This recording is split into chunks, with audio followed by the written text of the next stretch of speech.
Aku sempat sakit kan. Setelah podcast tayang 2 hari naik konten ini, saya sempat drop, dibawa pulang ke rumah pribadi. Kemarin kan saya di sini singgah masih di tempat family kan. Saya pulang ke rumah pribadi. Saya pikir kan mungkin karena capek atau perubahan cuaca ya. Kenapa saya sempat demam. Terus juga ada saluran pencernaan juga yang bikin aku tuh sering sakit perut gitu loh. Karena memang basicnya tuh aku agak susah itu untuk masalah pencernaan gitu kan, awalnya di situ. Nah, selang 2 hari itu aku pulang dari studio ini, konten naik 2 hari itu kan aku cek rame banget tuh. Udah banyak spekulasi dari netizen, udah panas lah gitu kan. Awalnya ngerasa ini bukan sakit biasa itu pas selesai sholat maghrib. Jadi kan dari nunggu sholat maghrib ke isya itu ada jeda 1,5 jam lah ya. Itu saya belum lepas mukena, saya nunggu suami pulang, masih posisi pakai mukena. Itu saya dengar di atas rumah kayak ada yang naburin pasir, bunyi gitu.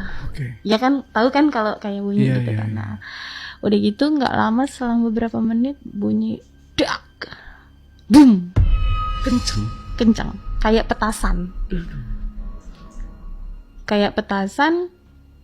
Tapi aku belum tahu tuh itu apa gitu, karena kan di depan rumah itu kan ada pohon. Aku pikir itu buah dari pohon, itu kan ada pohon mangga. Aku pikir mangga gitu, biasa kan bunyi boom gitu kan.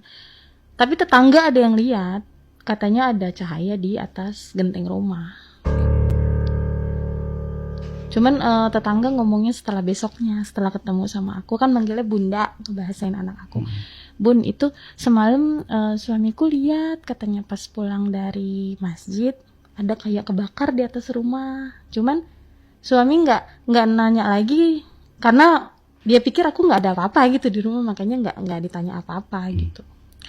Setelah itu abis buci gitu kan, sholat isya kan selesai. Nah, malamnya itu aku muntah-muntah, karena mau makan mau minum nggak bisa, muntah orang yang sakit lambung sampai maaf keluar cairan kuning. Tapi itu bukan cairan kuning aja, ada bercak darah juga. Akhirnya saya dibeliin obat lambung dulu sementara di rumah. Saya bilang ke suami, ini aku nggak bisa, ini sakit lambungku gitu kan. Perut juga sakit sampai kram sebadan-badan, nggak bisa bangun. Itu dari sofa ke kasur aja aku dibopong sama suami aku kan. Udah gitu besoknya kan berarti kan hari ketiga setelah konten naik ya. Itu makin gak karuan bang. Panasku sampai 40. Ya, 40 derajat. Udah ini dong, apa namanya, kalau orang udah panas tinggi itu udah kayak hilang kesadaran, menggigil ya. Ya, udah ngaco lah. Ya, mungkin kalau bayi itu udah kejang gitu kan. Aku panas di 40.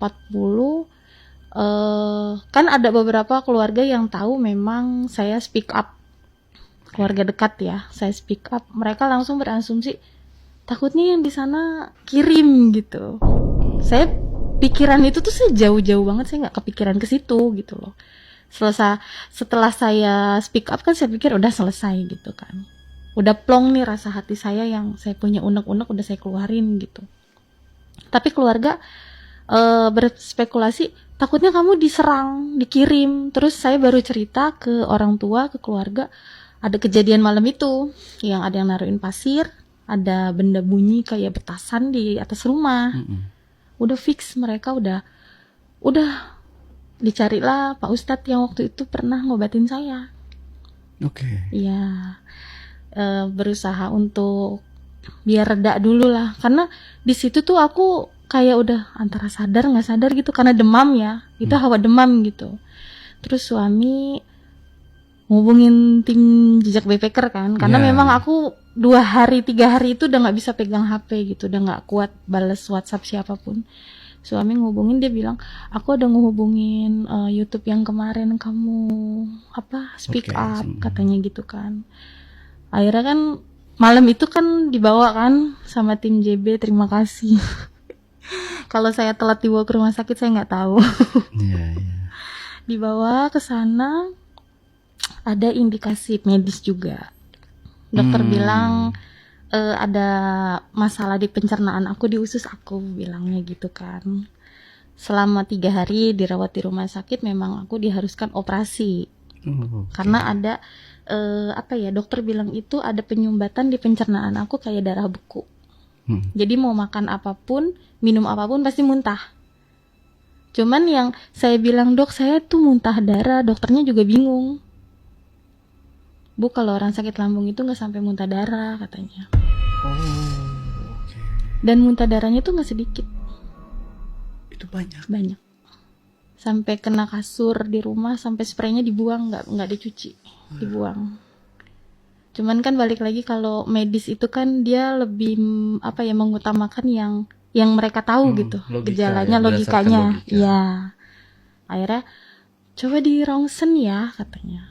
Ini takutnya ada masalah karena ada muntah darah. Tapi hasil ronsen itu nggak menunjukkan apapun. Sampai saat ini dokternya pun bingung kenapa saya sakit lambung bisa sampai muntah darah gitu.